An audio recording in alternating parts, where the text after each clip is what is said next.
Hello दोस्तों, स्वागत है आप लोगों का यूनिक स्टडी पॉइंट चैनल पे।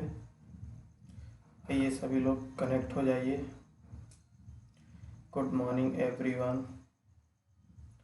Good morning, good morning. आइए जल्दी फिर शुरू करते हैं हम लोग अपना टीडीपी की क्लास।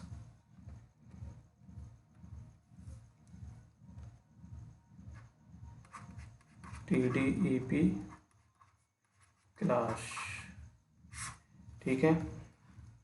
तो देखिए क्या होता है।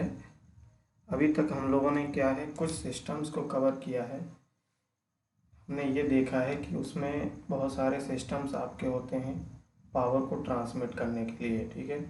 और इन पावर को ट्रांसमिट करने के लिए जो जो मेथड का यूज किया जाता है वो सारे मेथड हम लोगों ने उनके वॉल्यूम ऑफ कंडक्टर को निकाल रहे थे, ठीक है।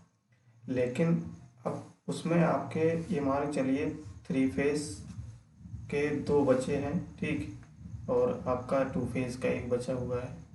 तो अब आप लोग क्या करोगे, अब उसको हम आपको कराएंगे नहीं, वो हम आपको ऑलरेडी करा चुके हैं, ठीक है। तो आप प्ले लिस्ट में जाके उनको पहले से देख लीजिए, क्योंकि उनको दोबारा कराने से कोई मतलब नहीं है, क्योंकि वही कराना है, बार बार रिपीट करना है, और वो उससे आपका टाइम का लॉस हो रहा है, ठीक है।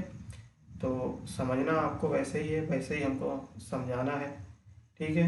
तो आप क्या करेंगे, उन जो भी क्लासेस हैं, ठीक है, जो भी आपकी क्लासेस बची हैं, जितने भी सिस्टम बचे हैं, जैसे आपका एक तो बचा है कौन सा, 3 फेस 4 वायर सिस्टम, ठीक, और एक बचा है 3 फेस 3 वायर सिस्टम, ठीक, और एक बचा है 2 फेस में 2 फेस 3 वायर सिस्टम, ठीक है। तो यही कुछ 2-4 बचे हैं। इन सिस्टम्स को आप लोग क्या करोगे, जो भी आपके हमने कराए हैं उनके प्लेलिस्ट में जाके देख लीजिए, ये सारे सिस्टम आपको वहाँ से मिल जाएंगे, ठीक है। वहाँ से ये सारी चीज़ें आप लोग कंप्लीट कर लीजिएगा, ठीक है। कंप्लीट ज़रूर करिएगा, क्योंकि यही आपके मोस्ट इम्पोर्टेंट भी हैं। अगर आपने इसको स्किप कर दिया तो समझ लेना इनमें से कहीं आ गया तो आप कर नहीं पाओगे, ठीक। तो उसको कंप्लीट ज़रूर करना आप लोग, ठीक है। हमने इसलिए नहीं करा रहे हैं क्योंकि उसको दोबारा कराने से कोई मतलब नहीं है, ठीक है। तो इससे अच्छा है कि हमारा कुछ एक नया टॉपिक स्टार्ट किया जाए आज, जिससे कि हम लोग और इंटरेस्ट के साथ उसको पढ़ सकें, क्योंकि बार बार कराने से कोई मतलब नहीं है उसका। पढ़ना उसको वैसे ही है, आपको वही समझाना है जो आपको ऑलरेडी उसमें हमने करा रखा है, ठीक है। तो चलिए आज तो फिलहाल हम लोग क्या करेंगे, चलिए देखते हैं फिर हमारा नया टॉपिक क्या है आज का। चलिए आइए कनेक्ट हो जाओ भाई, जल्दी जल्दी सभी लोग, कम से कम कनेक्ट होते हो तुम लोग, क्लास डेली किया करो, ठीक है। तो चलिए, तो पहली हेडिंग आप डालेंगे selection of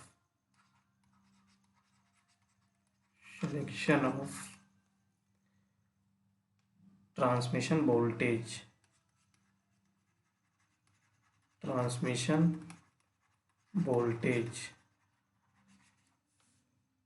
selection of transmission voltage का मतलब क्या हो गया, या आप कह सकते हो choice of transmission voltage, choice भी कह सकते हो, यानी कि आप किस तरीके से ट्रांसमिशन लाइन वोल्टेज को चूज़ करते हो, कितना आप वोल्टेज ट्रांसमिशन का रखा जाए कि जिससे हमारा सिस्टम प्रॉपर तरीके से वर्क कर सके, है ना। तो इसके लिए हम लोग क्या करते हैं, एक वोल्टेज को सेलेक्ट करते हैं, ऐसे वोल्टेज को सेलेक्ट करते हैं जिससे हमारा सिस्टम प्रॉपर तरीके से वर्क करे, और सिस्टम का वोल्टेज बढ़ाने से कम करने से क्या होता है, क्या चीज़ें उसके कॉस्ट में क्या होता है, कैसे कमी ज़्यादा क्या होता है, तो वो चीज़ें हम लोग इसमें देखेंगे। तो जब भी हम लोग क्या करते हैं, जब पावर सिस्टम हो, या क्योंकि पावर सिस्टम के अंतर्गत ही तो आपका ये सारा टीडीपी आ रहा है, तो पावर सिस्टम का मेन ऑब्जेक्टिव ही आपका क्या होता है कि कम से कम लॉसेस में क्या मिनिमम लॉसेस में अधिक से अधिक पावर को ट्रांसफ़र किया जा सके, अधिक से अधिक पावर को ट्रांसफ़र किया जा सके। ठीक है, मिनिमम लॉसेस में अधिक पावर को ट्रांसफ़र किया जा सके और अच्छी इफिशियंसी के साथ में।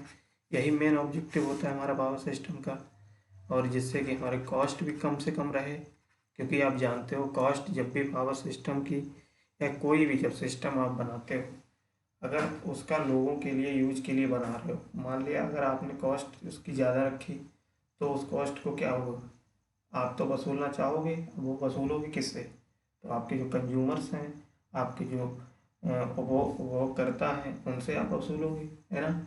अब जानते हो कोई भी सिस्टम जब महंगा होगा तो उसको लेने के लिए भी लोग कम, उसका यूज भी कम करेंगे लोग, है ना। तो इसीलिए क्या होता है, हम लोगों को कम से कम लॉसेस में कम से अच्छे चीज़ें प्रोवाइड कराना ही हमारा प्रथम वो होता है, मेन उद्देश्य होता है। ठीक है, तो आप हेडिंग ये डालेंगे सिलेक्शन ऑफ ट्रांसमिशन वोल्टेज। यहाँ से हम लोग क्या देखेंगे, एक वोल्टेज का फॉर्मूला देखेंगे कि अगर वोल्टेज हम लोग इकोनॉमिकल वोल्टेज रखते हैं, ठीक है, इकोनॉमिकल का मतलब यानी कि आपका महंगा ना हो, ठीक है, सिस्टम आपका जो बने वो महंगा सिस्टम ना हो, वो हर किसी के लिए अफोर्डेबल होना चाहिए। ठीक है, तो आप क्या करेंगे, आप हेडिंग डालिए सिलेक्शन ऑफ ट्रांसमिशन वोल्टेज। ये आपका टॉपिक है, ठीक है, सिलेबस में, तो यहाँ से हम लोग समझते हैं इसको।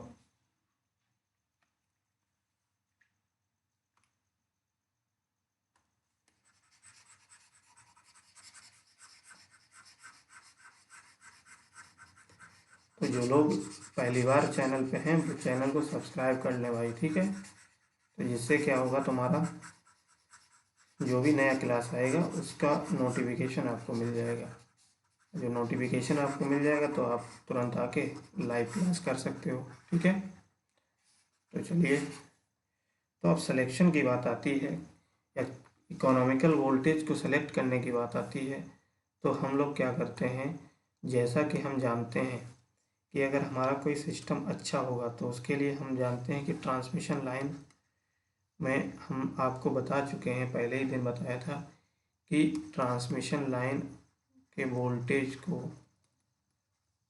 ट्रांसमिशन लाइन वोल्टेज को अगर हम लोग क्या करें, हाई रखें, तो उससे हमारा क्या होगा, हमने क्या देखा था कि हाई ट्रांसमिशन वोल्टेज रखने से हमारा जो कंडक्टर है, ठीक है, जो कंडक्टर मटेरियल होता है, ठीक, वो क्या होगा, कंडक्टर मटेरियल का जो वॉल्यूम हो वो कम लगेगा, यानी कि वो मिनिमम होगा। ठीक, ये चीज़ आप देख चुके हो मैथमेटिकली ऑपरेशन से भी आपने देखा, देखा कि नहीं देखा बताइए, इतनी चीज़ आपको पता है। अब ये बताइए कि जब आप ट्रांसमिशन लाइन वोल्टेज को अगर बढ़ाते हो, ठीक है, तो हमारा क्या होगा, कंडक्टर मटेरियल कम लगेगा।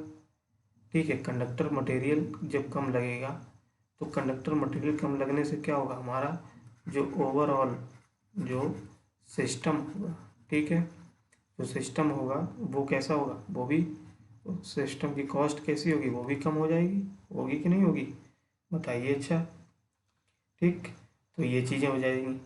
अब ऐसा भी नहीं है कि आप सिस्टम वोल्टेज को इतना बढ़ाते जाओ, तो अधिक अगर लिमिट से ज़्यादा बढ़ाते जाओगे तो उसमें क्या होगा, हमारा सिस्टम फिर इकोनॉमिकल नहीं ना रह करके क्या हो जाएगा, कुछ अदर चीज़ें इफ़ेक्ट करने लगेंगी कि नहीं उसके इकोनॉमिकल को। तो वो चीज़ें क्या हैं, किस तरीके से क्या होता है, देखिए, इतनी तो हमने बता दिया कि ट्रांसमिशन लाइन वोल्टेज को अगर अधिक रखेंगे तो हमारा जो कंडक्टर मटेरियल वो कम लगेगा, सिस्टम की कॉस्ट कम हो जाएगी। ठीक है, कंडक्टर, क्योंकि जो भी आप सिस्टम बनाते हो, ठीक है, ट्रांसमिशन लाइन में जो बिछाते हो, तो मेन आपका जो कंडक्टर मटेरियल होता है, जो कंडक्टर का मतलब क्या है, जो वायर आप बिछाते हो, यही वायर जो है आपका मेन कॉस्ट पे, टोटल कॉस्ट में इसका रोल बहुत बड़ा होता है। ठीक है, क्योंकि कंडक्टर मटेरियल ही आपका सबसे ज़्यादा कॉस्ट होता है। तो एक तो ये चीज़ ट्रांसमिशन लाइन से कम हो जाएगी। ठीक है, अब आपसे कहा जाए कि चलिए हमको पता है कि ट्रांसमिशन लाइन वोल्टेज को हमने और बढ़ा दिया, और जितना ज़्यादा बढ़ाते जाएंगे उतना हमारा कंडक्टर मटेरियल कम लगेगा, तो ऐसा भी नहीं कर सकते हो। क्यों? क्योंकि किसी न किसी चीज़ की एक लिमिट होती है कि नहीं, एक लिमिटेशन होती है कि हम लोग उस वोल्टेज लेवल से ज़्यादा नहीं बढ़ा सकते हैं। क्यों नहीं बढ़ा सकते हैं? क्योंकि आप जानते हैं कि जब ट्रांसमिशन लाइन बिछाई जाती है तो ट्रांसमिशन लाइन में आपके ट्रांसफार्मर्स भी होंगे, ठीक? क्या होंगे? ट्रांसफार्मर्स होंगे, और क्या होंगे? स्विच गियर होंगे। स्विच गियर होते हैं। स्विच गियर सेफ्टी पर्पस के लिए लगाए जाते हैं। और क्या होते हैं? और मान लिया आपकी लाइटिंग जो एरेस्टर होते हैं, लाइटिंग एरेस्टर आपने सुना होगा, लाइटनिंग एरेस्टर हो गया। और मान लिया इंसुलेशन हो गया, ठीक है, इंसुलेशन या सपोर्ट हो गया, तो ये सारी चीज़ें भी होती हैं। कंडक्टर हो गया, ठीक। तो इस केस में क्या होगा, अगर लिमिट से ज़्यादा वोल्टेज आप बियॉन्ड लिमिट कर जाओगे, बियॉन्ड लिमिट या लिमिट से अगर ज़्यादा आपने वोल्टेज बढ़ा दिया, ठीक है, तो उस केस में आपका जो सिस्टम का जो कंडक्टर मटेरियल होगा वो तो कम हो जाएगा, लेकिन अदर चीज़ें क्या करेंगी, वो अफेक्ट हो जाएंगी। यानी कि अदर चीज़ें क्या हो जाएंगी, प्रभावित हो जाएंगी। क्या क्या? जैसे ट्रांसफार्मर है मान लिया, अब ये ट्रांसफार्मर जो होगा वो एक प्रॉपर वोल्टेज पे ही वर्क करेगा, ठीक है। ऐसा भी नहीं है कि अगर हाई वोल्टेज हो गया तो लिमिट से ज़्यादा वोल्टेज बढ़ा दिया तो फिर ट्रांसफार्मर की वर्किंग में गड़बड़ी होने लगी, स्टार्ट हो जाएगी, ठीक है। ऐसे ही अगर हाई वोल्टेज लिमिट से ज़्यादा हो जाएगा तो उस केस में क्या होगा, जो स्विच गियर होता है, स्विच गियर हम लोग क्यों लगाते हैं, सिस्टम को प्रोटेक्ट करने के लिए। जो सिस्टम आप बनाते हो उसको, या ट्रांसमिशन लाइन जो बिछाते हो, वो सेफ्टी पर्पज़ के लिए लगाते हैं, ठीक है। तो जब वोल्टेज लेवल हाई हो जाएगा तो सेफ्टी पर्पज़ तो पहली बात तो काम ही नहीं हो पाएगा, ठीक है। स्विच गियर में जो भी चीज़ें, सर्किट ब्रेकर आते हैं, रिले आते हैं, तो ये सारे क्या होंगे, ये भी डैमेज होने का खतरा रहेगा, रहेगा कि नहीं। तो हर चीज़ क्या होती है, लिमिट के अंदर ही बढ़ा सकते हो, लिमिट से ज़्यादा चीज़ें नहीं बढ़ा सकते हो। ऐसे ही लाइटनिंग अरेस्टर होते हैं, ये भी आपका सेफ्टी पर्पज़ से लगाए जाते हैं। जो लाइटनिंग होती है उसको ग्राउंड करने के लिए, ठीक है, जो आकाशीय बिजली होती है उसको ज़मीन में ले जाने के लिए ये लाइटनिंग अरेस्टर्स लगाए जाते हैं, ठीक है। इतनी बात समझ में आई। और सपोज करिए अगर लिमिट से ज़्यादा आपने वोल्टेज बढ़ा दिया तो उस केस में क्या होगा, जो इंसुलेशन होगा और जो सपोर्ट्स होंगे, इंसुलेशन का मतलब क्या है, जैसे आपने टावर बनाया, ये टावर है दो और ये कंडक्टर है, तो आप जानते हो इंसुलेशन का मतलब क्या होता है, जो इंसुलेटर्स लगे होते हैं, मान लिया ये इंसुलेटर्स लगे होते हैं, देखे हैं कि नहीं, जो चीनी मिट्टी के बने होते हैं वही आपके क्या होते हैं, इंसुलेटर्स होते हैं, ठीक है। वो हम लोग आगे देखेंगे जब डिटेल में पढ़ेंगे इंसुलेटर के टाइप्स में। तो हम जानते हैं अगर हाई वोल्टेज होगा तो हाई वोल्टेज क्या करेगा, जिसकी जो रेटिंग होगी मान लिया इंसुलेटर की, तो उस रेटिंग से ज़्यादा अगर वोल्टेज हो गया तो ये जो वोल्टेज क्या करेगा, जो करंट, जो इंसुलेटर होता है, इंसुलेटर का काम क्या है, एक करंट पाथ प्रोवाइड करना, ठीक है। यानी कि जो टावर होते हैं या पोल होते हैं और कंडक्टर को ये अलग करते हैं, यानी कि सेपरेट करते हैं, या हम कह सकते हैं जो कंडक्टिंग पाथ और नॉन कंडक्टिंग पार्ट को अलग करने का काम कौन करता है, आपका इंसुलेटर काम करता है।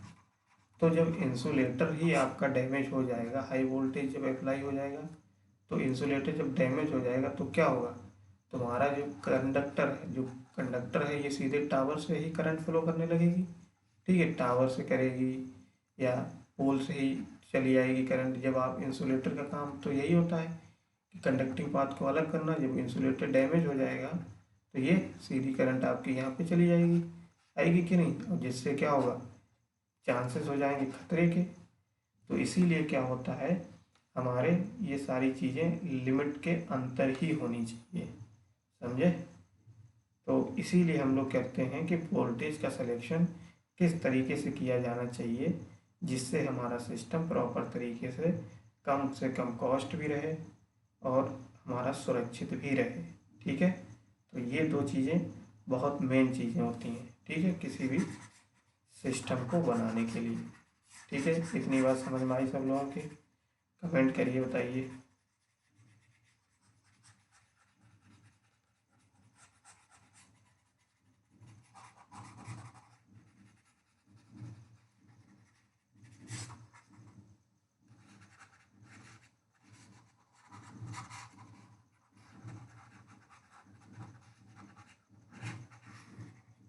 तो इतनी बात समझ में आई, यानी कि हम ऐसा भी नहीं कर सकते हैं कि वोल्टेज को बियॉन्ड लिमिट बढ़ाते जाएं उसके कॉस्ट को कम करने के चक्कर में। ठीक है, तो कॉस्ट तो कम की जाती ही है, बट इतनी भी कॉस्ट कम करने के चक्कर में हमारा सिस्टम ही जब ख़राब हो जाए, सिस्टम ही डैमेज हो जाए, तो ऐसे कॉस्ट का क्या मतलब। ठीक है, तो इस तरीके से ये सारी चीज़ें आपकी होती हैं उसमें, तो इनको भी ध्यान में दिया जाता है, समझे।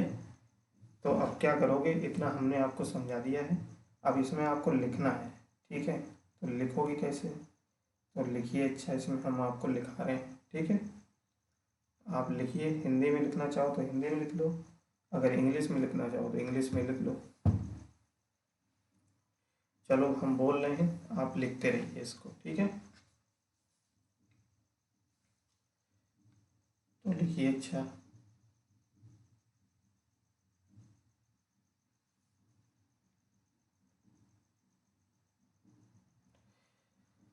लिखिए।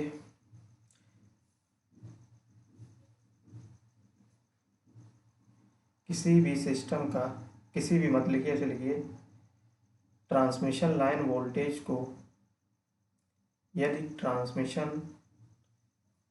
ट्रांसमिशन लाइन वोल्टेज को बढ़ाया जाता है, यदि ट्रांसमिशन लाइन वोल्टेज को बढ़ाया जाता है,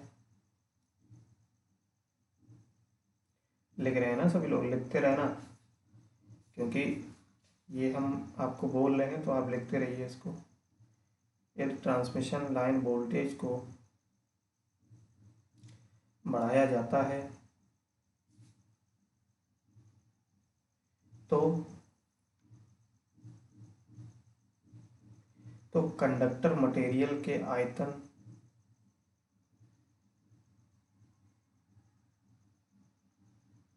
तो कंडक्टर मटेरियल के आयतन में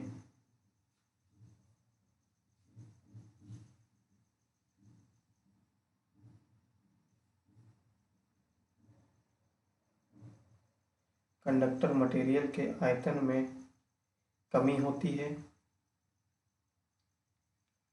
तो कंडक्टर मटेरियल के आयतन में कमी होती है, यानी कि if the transmission voltage is increased, the volume of conductor material required is reduced। ठीक है, दोनों लोग लिखते रहिए, हिंदी वाले इंग्लिश वाले। if the transmission voltage is increased, the volume of conductor material required is reduced। ठीक है, आगे लिखिए हिंदी वाले।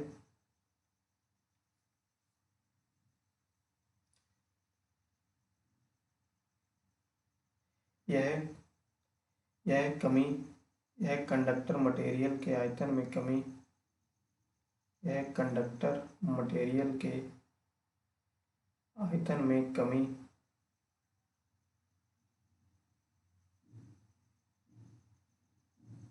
आयतन में कमी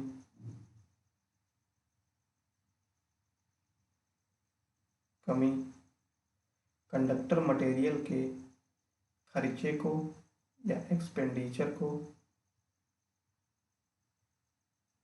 कंडक्टर मटेरियल के खर्चे को या कमी को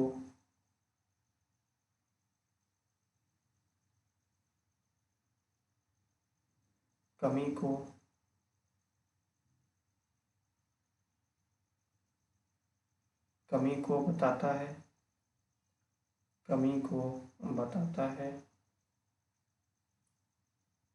हो गया।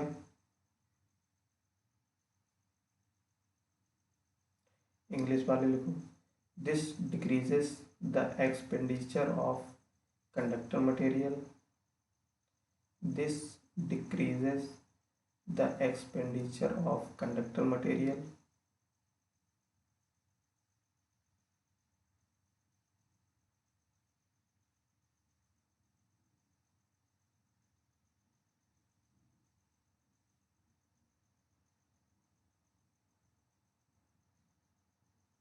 इस प्रकार, आगे लिखिए, इस प्रकार highest possible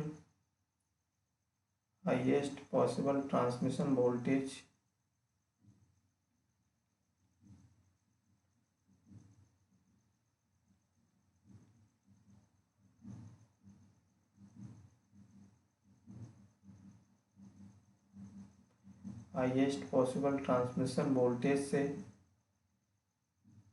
conductor material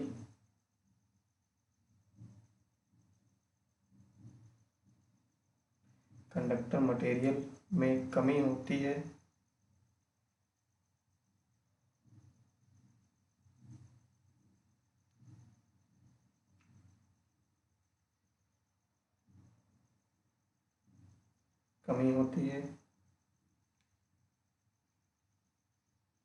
English वाले लिख सकते हैं, the use of highest possible transmission voltage in order to reduce the expenditure on conductor to a minimum. The highest possible transmission voltage in order to reduce the expenditure on conductor to a minimum. ठीक है, आगे लिखो हिंदी वाले चाहे। लेकिन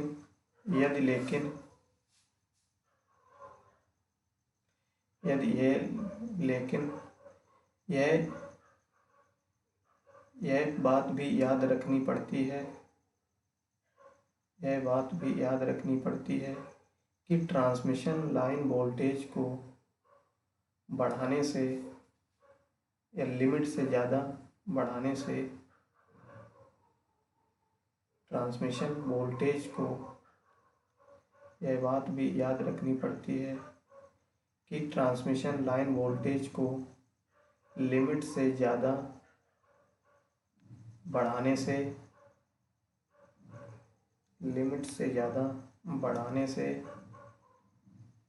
क्या हो जाएगा, लिमिट से ज़्यादा बढ़ाने से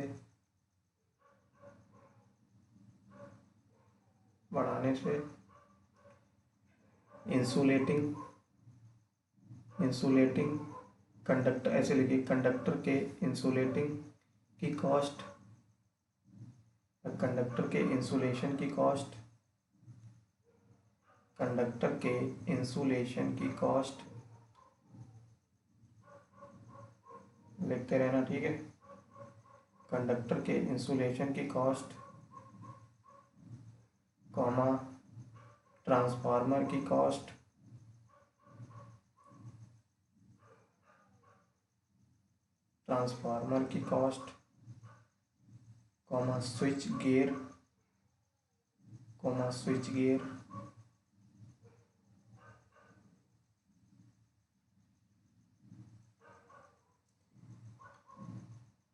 स्विच गियर, तथा दूसरे उपकरण की कॉस्ट भी बढ़ जाती है, कॉस्ट या कीमत भी बढ़ जाती है।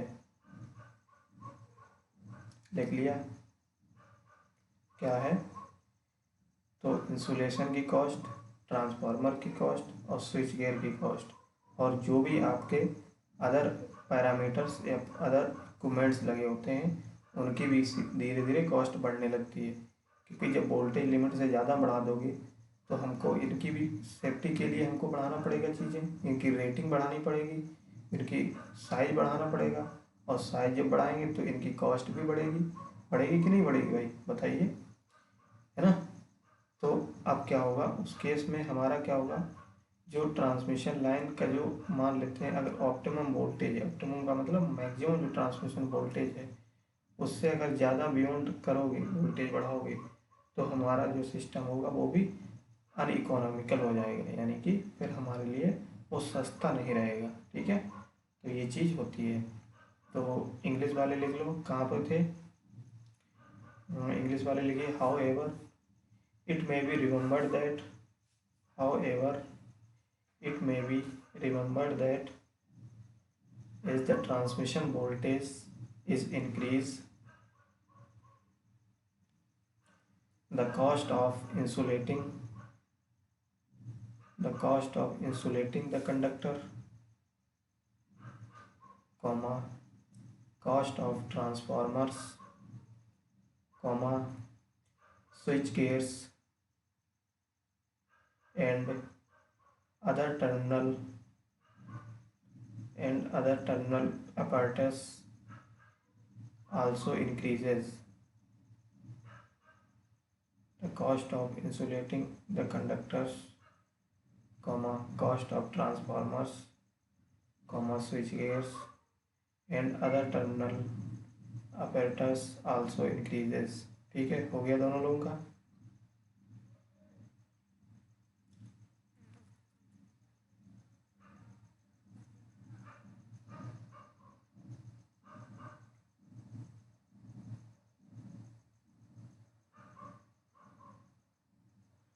आगे लिखिए इसी में, तो लिखिए ट्रांसमिशन वोल्टेज के लिए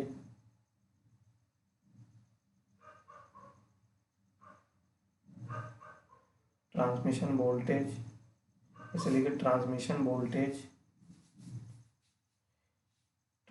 वोल्टेज जिसमें कंडक्टर की कॉस्ट, ट्रांसमिशन वोल्टेज जिसमें कंडक्टर की कॉस्ट, कॉमा, इंसुलेटर की कॉस्ट, कॉमा, ट्रांसफार्मर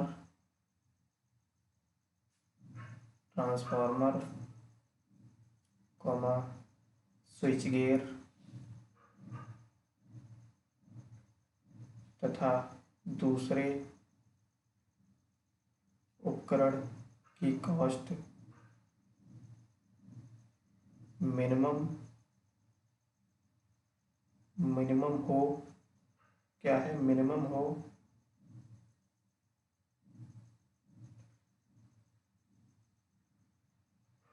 तो ऐसे वोल्टेज को इकोनॉमिकल ट्रांसमिशन वोल्टेज कहा जाता है। तो ऐसे वोल्टेज को इकोनॉमिकल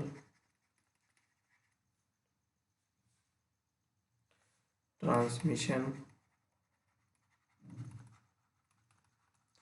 वोल्टेज कहा जाता है।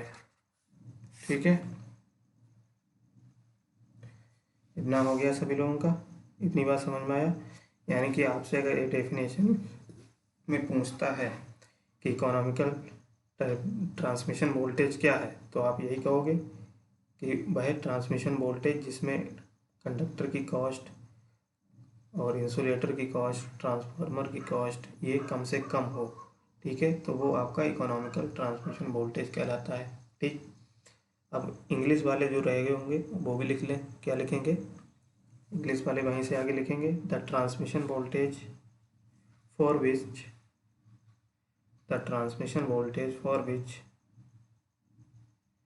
The cost of conductor,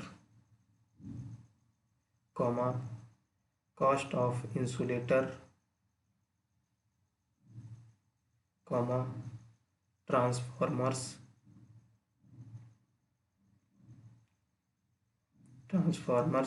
and switch gears and other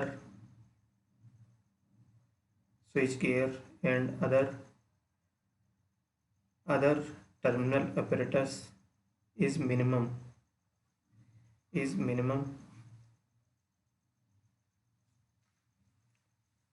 is called economical transmission voltage। Minimum transmission voltage. हो गया इतना सभी लोगों का? बताओ, सभी लोगों ने लिख लिया? जिसका छूट गया हो वो बाद में रिपीट करके देख लेना, ठीक है? तो अब क्या करोगे, इतना हो गया।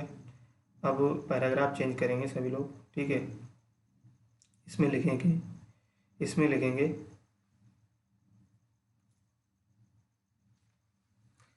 आगे लिखेंगे, इंग्लिश वाले पहले लिख लो। The method of finding economical transmission voltage. The method of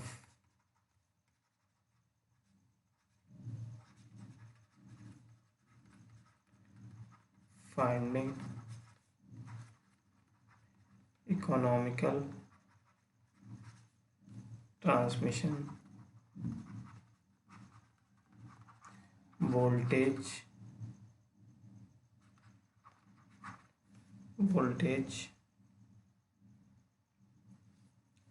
is as follows। ठीक है, हिंदी में लिख लो। इकोनॉमिकल ट्रांसमिशन वोल्टेज को निकालने के लिए निम्नलिखित मेथड्स होते हैं, या चलो निम्नलिखित मेथड ही लिख लो। इकोनॉमिकल ट्रांसमिशन वोल्टेज को निकालने के निम्नलिखित मेथड होते हैं, ठीक है? अब क्या करोगे, इसी में हम लोग क्या करेंगे, अभी ये लिखो। सबसे पहले क्या लिखोगे, हेडिंग डालोगे ट्रांसफार्मर, ऐसे जैसे हम लिख रहे हैं वैसे ही लिखना। लिखेंगे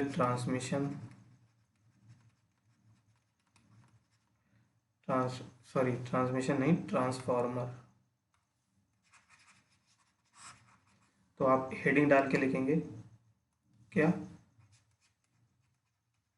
ट्रांसफार्मर, ठीक है? अब इसमें ट्रांसफार्मर में लिखेंगे, क्या लिखेंगे,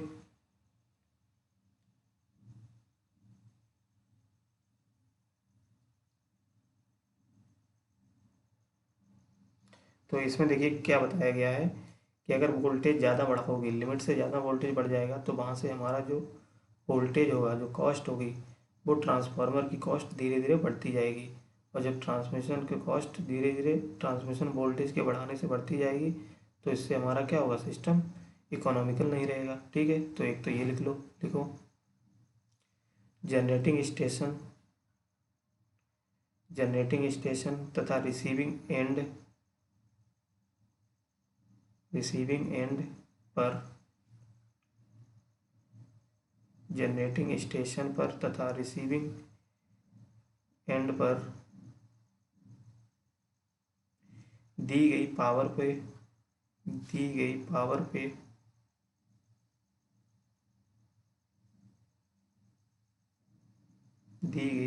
पे जनरेटिंग स्टेशन पर तथा रिसीविंग एंड पर दी गई पावर पर ट्रांसमिशन लाइन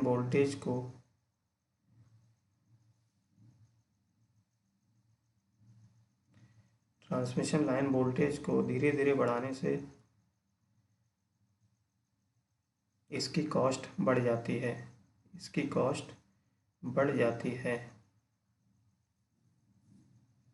ठीक है? इसकी कॉस्ट बढ़ जाती है। हो गया इतना? बताइए, इंग्लिश वाले लिखो इसमें। At the generating and the receiving end of transmission line, at the generating and receiving end of transmission line for a given power at the generating and receiving end of transmission line for a given power, the cost increases slowly. The cost increases slowly with increase in the transmission voltage. With increase in the transmission voltage. हो गया सभी लोगों का? बताओ। तो ये transformer की cost ऐसे बढ़ जाएगी। दूसरी चीज़ हमने क्या बताया, स्विच गियर। तो लिखो, हेडिंग डालो स्विच गियर, ठीक है। स्विच गियर लिख लिया,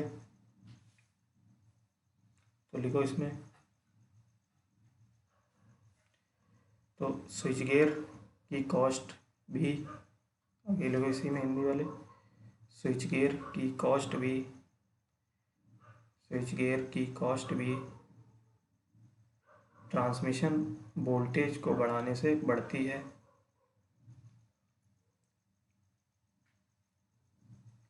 स्विच गियर की कॉस्ट भी या कीमत भी ट्रांसमिशन लाइन वोल्टेज के बढ़ाने से बढ़ती है, ठीक है। हो गया सब लोगों का। चलिए इंग्लिश वाले लिखिए, दिस कॉस्ट आल्सो इंक्रीजेस,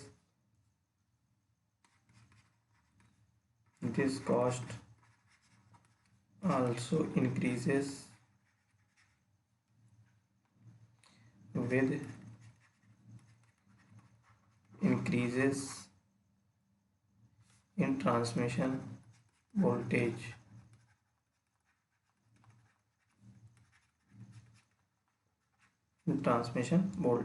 ठीक है। इतनी बात समझ में आई सब लोगों के। नेक्स्ट हेडिंग डालेंगे थर्ड हेडिंग डालो। क्या डालोगे, लाइटनिंग अरेस्टर, ठीक। लाइटनिंग अरेस्टर में लिखिए,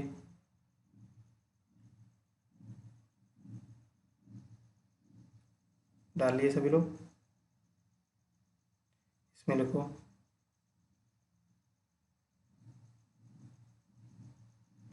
ट्रांसमिशन वोल्टेज को बढ़ाने से लाइटनिंग अरेस्टर की कॉस्ट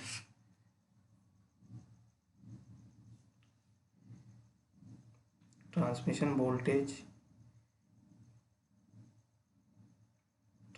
वोल्टेज को बढ़ाने से, इंक्रीज करने से लाइटनिंग अरेस्टर की कॉस्ट रैपिडली बढ़ती है, रैपिडली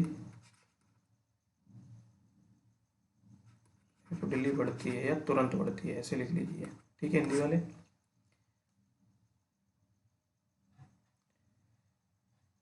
इंग्लिश वाले लिखो इसमें, this cost increases rapidly with increase in transmission voltage.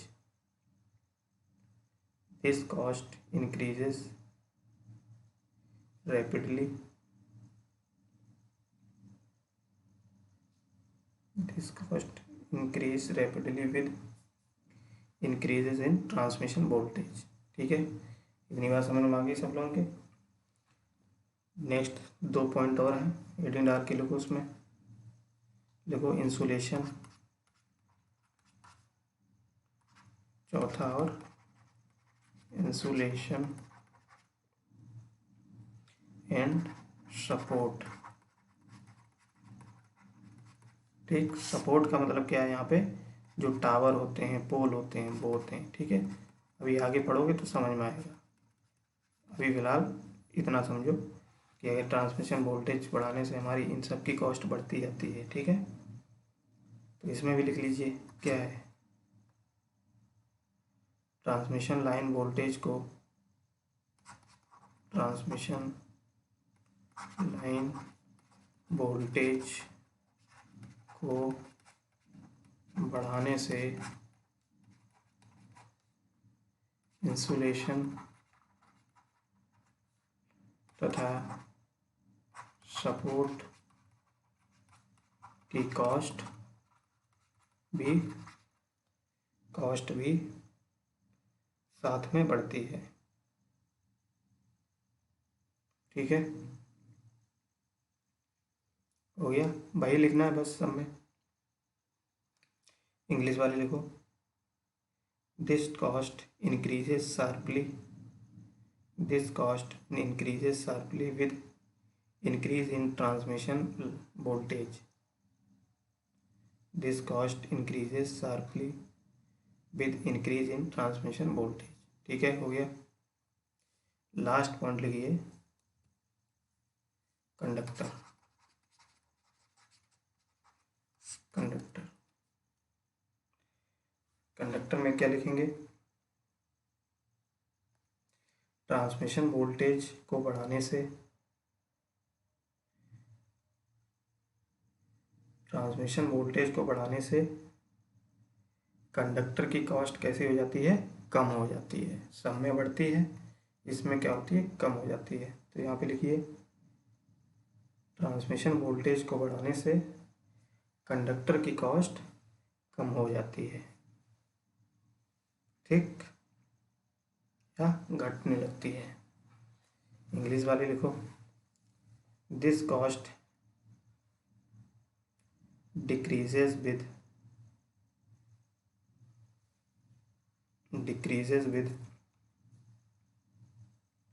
increase in transmission voltage, increase in transmission voltage।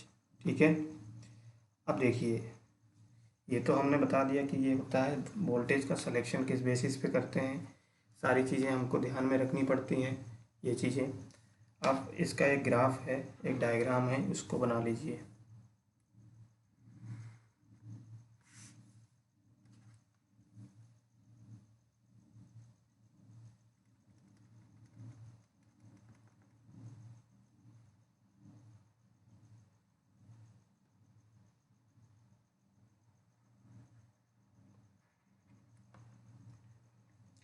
तो ये है कोई एक पॉइंट बी, ये है पी और ये है ए।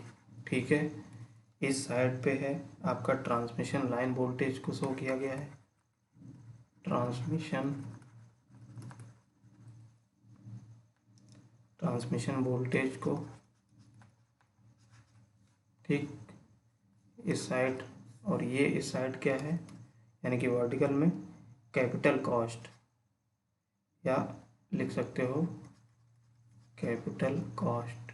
कैपिटल कॉस्ट का मतलब टोटल कॉस्ट है। ठीक, ये चीज़, तो यहाँ से तुम्हारा क्या होगा, ये है फिगर। ठीक, इसका एक वोल्टेज का फॉर्मूला है जिसको हम लोग बोलते हैं, जो प्रेजेंट टाइम में इस वोल्टेज का फॉर्मूले को बेसिस पे ही ध्यान में रख कर के ही ये चीज़ें डिसाइड की जाती हैं। जैसे इसको हम बोलते हैं कि इकोनॉमिकल वोल्टेज बिटवीन लाइन, ये लिख लो एम्पीरियल फॉर्मूला।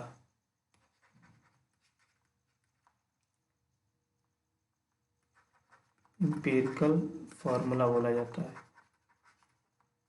ये क्या होता है, v equals to 5.5 under root में 0.62L प्लस के 3p अपॉन 150। ठीक,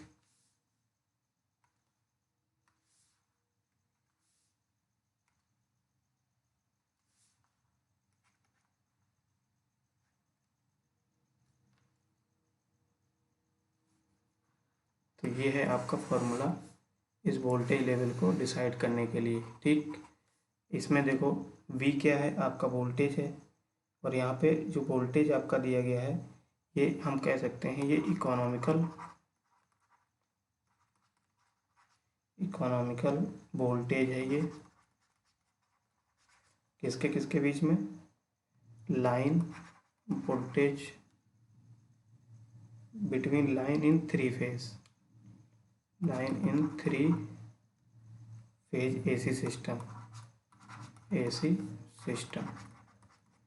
ठीक है, यहाँ पे कुछ क्वांटिटीज़ हैं, जैसे L क्या है, तो L क्या है, लेंथ है।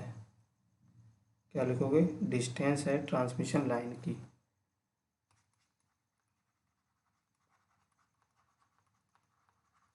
ट्रांसमिशन लाइन डिस्टेंस किस में होगी, किलोमीटर में। ठीक, दूसरी चीज पावर क्या है, पी, पी जो हमने रिप्रेजेंट किया है 3P, तो ये क्या है, ये है आपकी पावर, जो मैक्सिमम पावर है पर फेज में, मैक्सिमम पावर पर फेज, यानी कि हर फेज में जो मैक्सिमम कितनी पावर डिलीवर्ड की जा सकती है या फ्लो की जा सकती है, इतनी बात आ गई। और ये वोल्टेज भी जो है ये आपका लाइन वोल्टेज है, लाइन वोल्टेज दो होते हैं ना, एक लाइन वोल्टेज एक फेज वोल्टेज, तो ये लाइन वोल्टेज है वो किस में होगा, किलो वोल्ट में। ठीक है, तो ये आपका शो किया गया है कैपिटल कॉस्ट का और ट्रांसमिशन लाइन वोल्टेज के ग्राफ को। अब देखो इसमें कैसे दिखाया गया है कि जो सिस्टम आपका जो पॉइंट पी है, ठीक है, यही आपका इकोनॉमिकल वोल्ट पॉइंट दिखाता है, यही आपका क्या है, इसको बना लेना इकोनॉमिकल वोल्टेज पॉइंट है ये पॉइंट। ठीक, ये बात समझ में आ गई। यानी कि आप देखो जैसे जैसे क्या है ट्रांसमिशन वोल्टेज को बढ़ाते जाओगे, मान लिया यहाँ तक आपने वोल्टेज बढ़ाया, तब तो आपकी कॉस्ट देखिए कंडक्टर के साथ में कम होती गई यहाँ तक, और जैसे ही लिमिट पे ज़्यादा यहाँ मान लिया कोई लिमिट हमने मान ली होगी, तो इससे ज़्यादा जब आपने वोल्टेज बढ़ाया ये ट्रांसमिशन वोल्टेज, तो आप देखिए यहाँ से हमारी कॉस्ट क्या है, बढ़ती जाएगी। देखिए बढ़ने लगी कि नहीं। अब ये कॉस्ट किसकी वजह से बढ़ रही है, तो ये कॉस्ट बढ़ रही है आपकी जो ट्रांसफार्मर कॉस्ट है या स्विच गियर है उसकी वजह से। लेकिन यहाँ से जब वोल्टेज बढ़ा रहे थे तो ये हमारी कंडक्टर मटेरियल के केस में हमारी ये वोल्टेज ये कम होता जा रहा था, कॉस्ट, ये कॉस्ट है तो ये कॉस्ट क्या है, धीरे धीरे कम होती जा रही थी। लेकिन यहाँ से जैसे ओवर पॉइंट पहुँचे तो हमारी कॉस्ट फिर से बढ़ने लगी, देखिए, है ना। तो ये चीज़ होता है इसका फॉर्मूला और इसका ग्राफ। बताइए इतनी बात समझ में आई सब लोगों के। किसी को भी कुछ भी दिक्कत हो तो पूछिए, क्योंकि ये बहुत इम्पोर्टेंट है, आपसे पूछता ज़रूर है।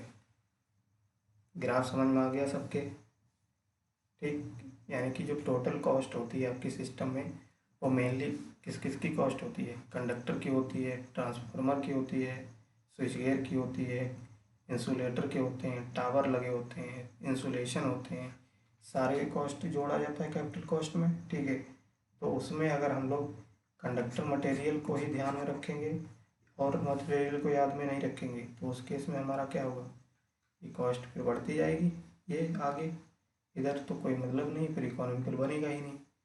ठीक, इसीलिए क्या होता है केवल कंडक्टर मटेरियल को ही ध्यान में नहीं रखा जाता है, सारी चीज़ें ध्यान में रखी जाती हैं। ठीक है, ऐसा नहीं कि आप ट्रांसमिशन वोल्टेज को बढ़ाते जाओ और कंडक्टर मटेरियल की कॉस्ट को कम करते जाओ और स्विच गियर और ट्रांसफार्मर की कॉस्ट बढ़ाते जाओ, तो फिर क्या मतलब है तुम्हारा, कोई मतलब ही नहीं है फिर तो कम करने का, तो कॉस्ट एक तरफ तो बढ़ ही रही है। तो इसीलिए इस तरीके से वोल्टेज को सेलेक्ट किया जाता है कि हमारा कम से कम कंडक्टर भी लगे और हमारी कॉस्ट भी और हमारा जो दूसरे पैरामीटर हैं उनकी भी कॉस्ट ना पड़ पाए। ठीक, तो ये सारी चीज़ें ध्यान में रखी जाती हैं, इसीलिए हम लोग कहते हैं सिलेक्शन किया जाता है वोल्टेज को एक प्रॉपर तरीके से। तो उस सिलेक्शन को हम लोग इस फार्मूले के बेसिस पे भी कर सकते हैं। देखिए अगर सपोज करिए आप कितनी भी लेंथ की लाइन बिछानी हो तो ये लेंथ वाली डिपेंड करेगा कितनी लेंथ की है, तो उसी बेस पे इस फार्मूले में रखेंगे तो वो सारी चीज़ें मैनेज हो जाएंगी। ठीक है, कितना वोल्टेज चाहिए, कितना लेंथ के लिए कितना वोल्टेज चाहिए, कितना पावर ट्रांसफ़र कर रहे हैं, तो वो सारी चीज़ें इस फार्मूले में रख करके डिसाइड की जाती हैं, समझे। चलिए इसको नोट कर लीजिए।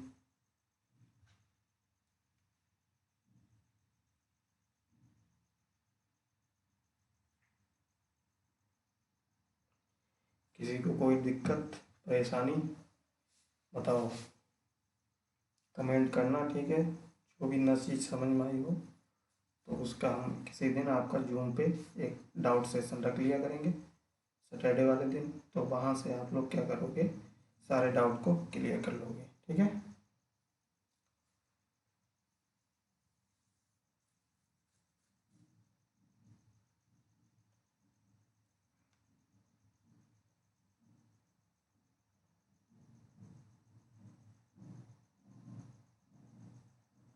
इस तरीके से हमारा ये टॉपिक आज इसमें हमने ख़त्म कर लिया।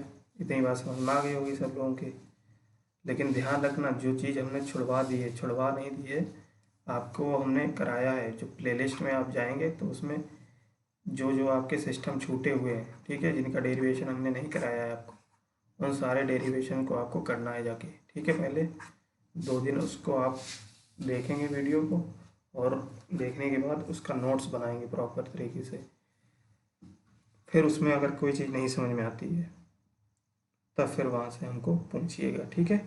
डाउट सेकंड रखेंगे तो उसमें पूछ लेना। इतनी बात समझ में आ गई सब लोगों के?